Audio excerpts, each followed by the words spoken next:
Three homages.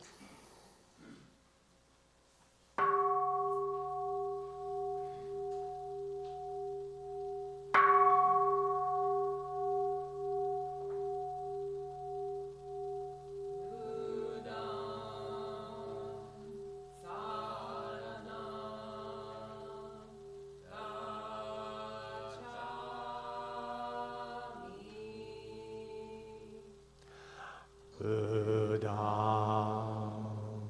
saranam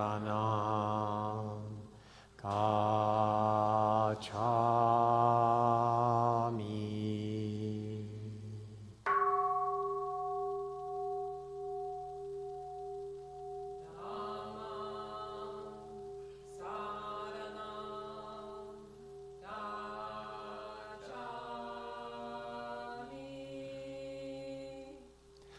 Dhammam saranam gacchami.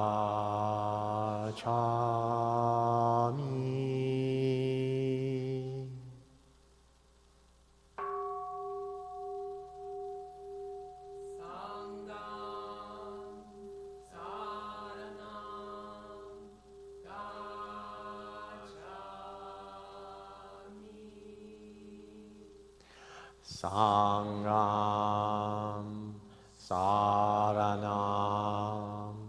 gacchami.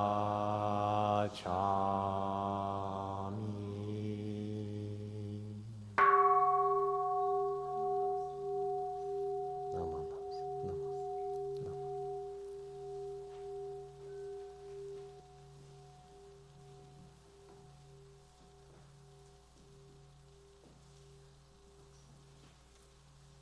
Good morning and welcome.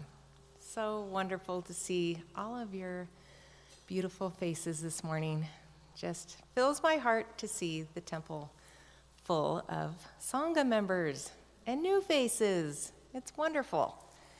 So we're happy to have you all with us. We will be beginning our service as we do with chanting our Shoshinge, these beautiful our new books. We're very happy to have them in the seat back pocket in front of you or slightly behind you.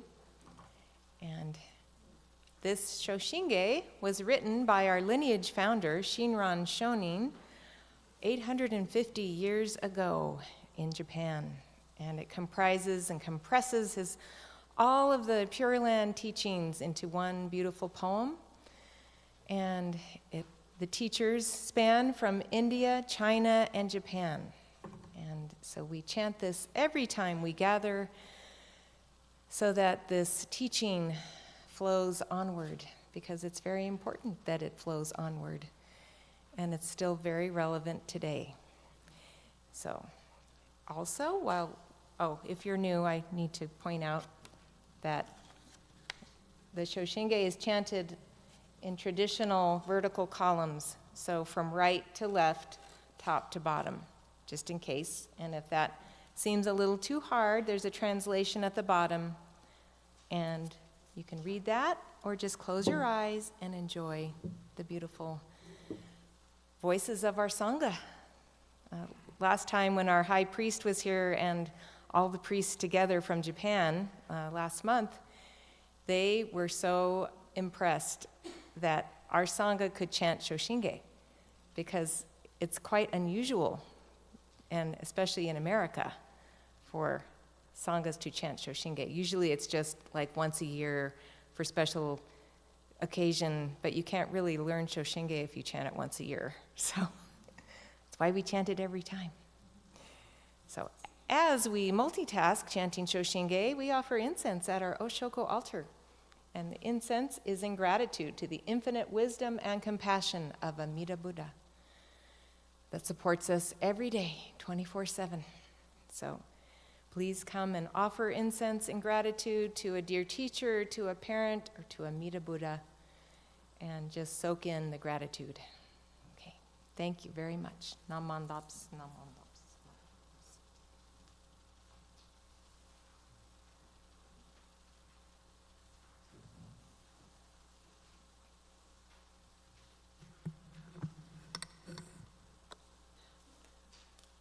昇進下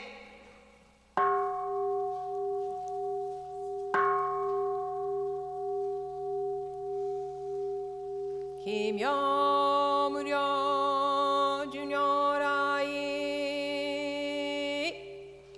南無不可思議故法蔵菩薩に寺財政自在音部省東県省部浄土院国土人間自然幕根流無常修正願東方慶右大偶勢五行死唯死小寿十世妙正文字法不法無量無変更無下無体公園の少女寛義知恵公不断難知無所公超日が交渉人生一切群上無交渉本願用語少女語知心信用願に上等学書大涅槃非死滅道願成就如来所以公主世唯世弥陀本願会五辱惑自群上会お心如来両実言の法一年喜愛心不断本の特涅槃凡所逆法祭永流入手心入会一味聖主信仰上昇後意の水波無明暗頓内心臓死運無上不信自信人天非尿に古不運無運無死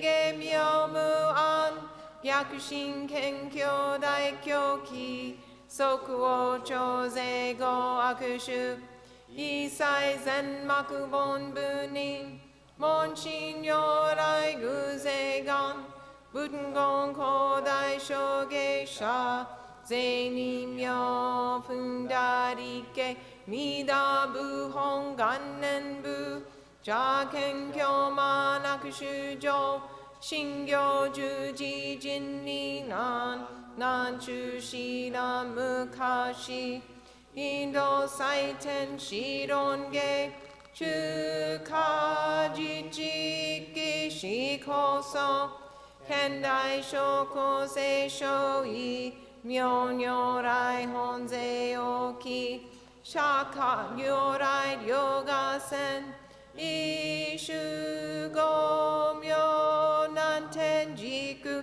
不重大事出頭世出の財派有無権先生大乗無情法召喚議事小安楽賢治難行六六信行異行指導楽億年弥陀部本願人年即時流筆上唯の上昇如来語法法大悲偶税音天神菩薩増論世奇妙無下根如来平衆他ら謙信寺高専六丁大誓願こういう本願力栄光移動群上小維心金入苦毒大崩壊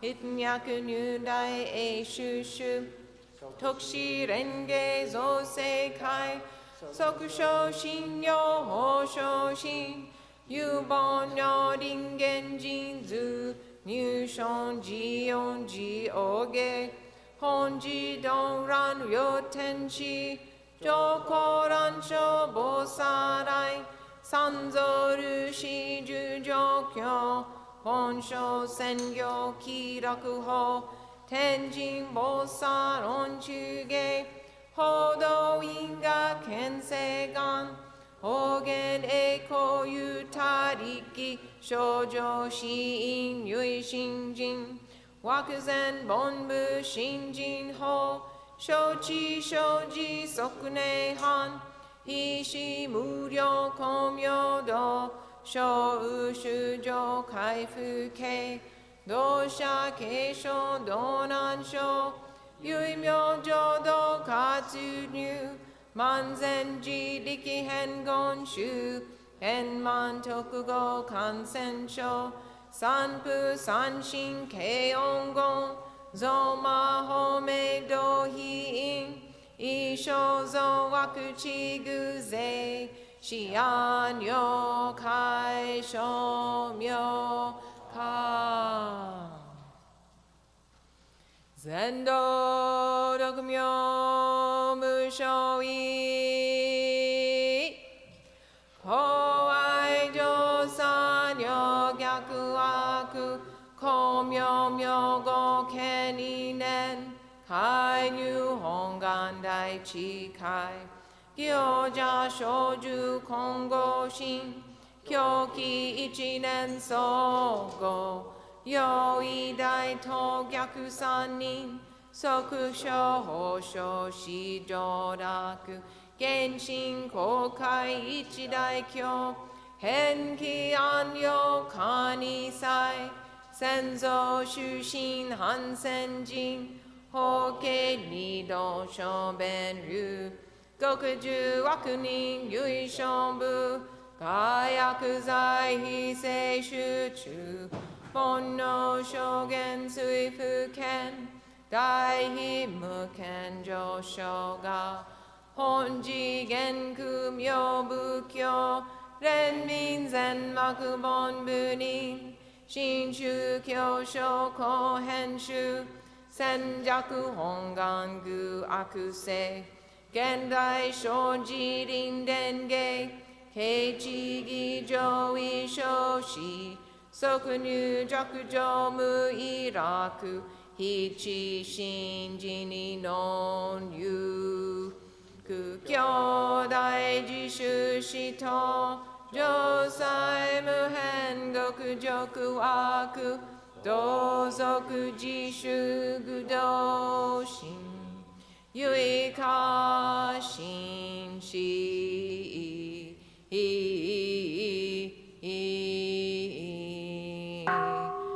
こそせナムアミダ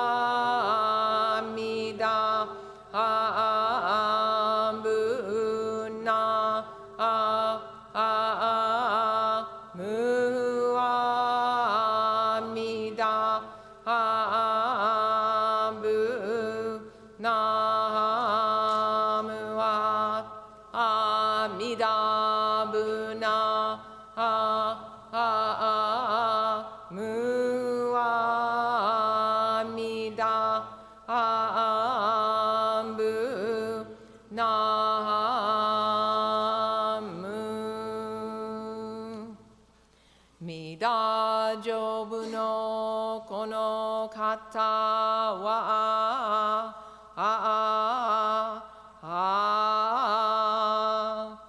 今に自己を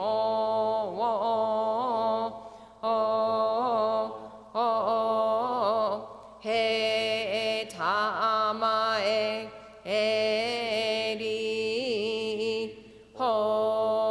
心の氷えぬきわもなくせのもみょうを照らすなりナムアミダ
Now we would like to invite the children to go to Dharma School with Reverend Shelley and Aaron. We will sing them out with Let the Buddha Walk With You.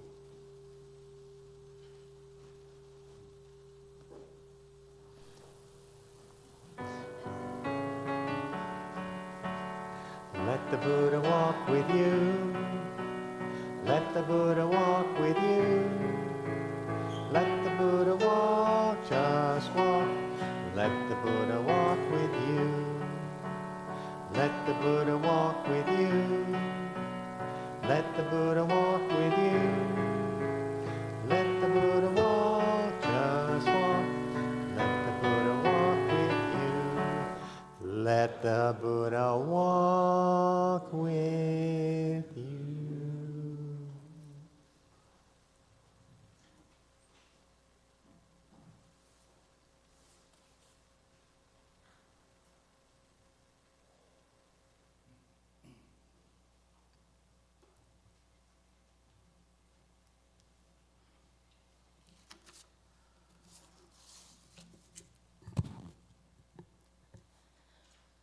Our reading today is the story of the mustard seed. In the time of the Buddha, there was a woman named Kisa Gotami. She lived in Savatthi. She married a young man, and they started a family. Several years into their marriage, he died in a storm and flood that also took her 2 children, her parents, and brother. Despairing her loss, the shock induced labor, and she gave birth to a son. In time, he grew into a toddler. One day, while she was hoeing the garden, the boy was just beginning to walk, and he saw a knot of snakes in the grass. Curious, he carefully bent down and picked one up to examine it, and he was bitten. Gotami rushed to cut the head from the snake, but the snakes were baby cobras, and Gotami's son was lifeless. She held him in her arms as his life drifted away. Kisa Gotami was stricken with grief. A year of tragedy was too much. Carrying her dead son, she frantically ran everywhere, asking for medicine to restore her son to life. She asked at every temple and every fortune teller, "Is there medicine to bring my son back to me?" After days of searching, Gotami was bedraggled, dirty, her sari dragged on the ground behind her. The dead boy still in her arms, she continued to run from place to place, asking for a cure. People saw she had gone mad. But a wise man, seeing her pathetic condition, spoke to her. "I cannot give you medicine for your child, but I know a physician who can." She said, tell me, sir, where is this doctor?" "Go to Shakyamuni, the Buddha, in the Jeta Grove." Gotami ran to the Buddha in the Jeta Grove. She cried, "Sadhu, you must give me the medicine that will cure my boy." The Buddha saw her unkempt condition and her grave mental state and gently answered, "I can help you, dear, but I will need a special ingredient to make the medicine. Go and seek 1 measure of mustard seed." Kisa brightened. "Surely that is easy to get." The woman joyfully promised to find it. But the Buddha added, "For my medicine to work, the mustard seed must be given from a house where no one has lost a child, husband, parent, or friend." Yes, okay." Unshaken, Gotami ran through Savatthi, house after house. The people pitied her and said, "Here is a mustard seed, take it." But when she asked, "Did a son or daughter, a father or mother die in your family?" they answered her, "Alas, the living are few, but the dead are many. Do not remind us of our deep grief. All were happy to give the seed, but none were untouched by death and loss." Gotami became weary and hopeless. She had visited so many homes, all of them touched by the same grief. Bedraggled, she sat down on a hillside, watching the city as night fell. Through doors and windows, lamplight shone. Into the night, these lights flickered and were extinguished one by one. The Buddha, through his great vision, saw Kisa Gotami there. He sent forth his radiant image and encouraged her to continue meditating on the impermanence of all things. At last, the darkness of the night was complete, and everywhere lamps were extinguished. And she considered the fate of people, that their lives flicker up and extinguish. and she thought to herself, "How selfish am I in my grief. Death is common to all, but in this valley of desolation, there is a path that leads to deathlessness for the one who surrenders all selfishness." She looked at her dead son in her arms and saw only him. Putting away the selfishness of her affection for him, Kisa Gotami had the little body buried in the forest. Returning to the Buddha, she took refuge in him and found comfort in the Dharma, a medicine that soothes all the pained and troubled hearts.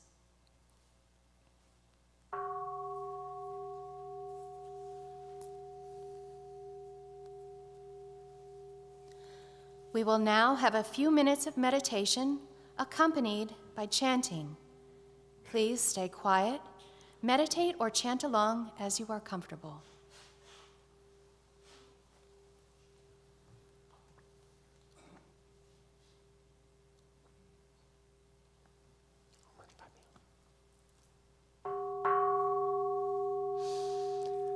Om Mani Padme Hum, Om Mani Padme Hum, Om Mani Padme Hum, Om Mani Padme Hum, Om Mani Padme Hum, Om Mani Padme Hum, Om Mani Padme Hum, Om Mani Padme Hum.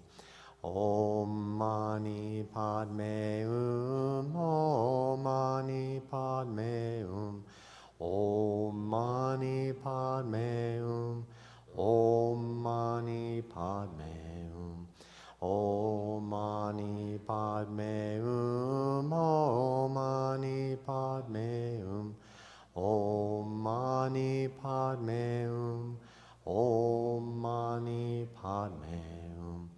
Om Mani Padme Hum, Om Mani Padme Hum, Om Mani Padme Hum, Om Mani Padme Hum, Om Mani Padme Hum, Om Mani Padme Hum, Om Mani Padme Hum, Om Mani Padme Hum. Om Mani Padme Hum, Om Mani Padme Hum, Om Mani Padme Hum, Om Mani Padme Hum, Om Mani Padme Hum, Om Mani Padme Hum, Om Mani Padme Hum, Om Mani Padme Hum.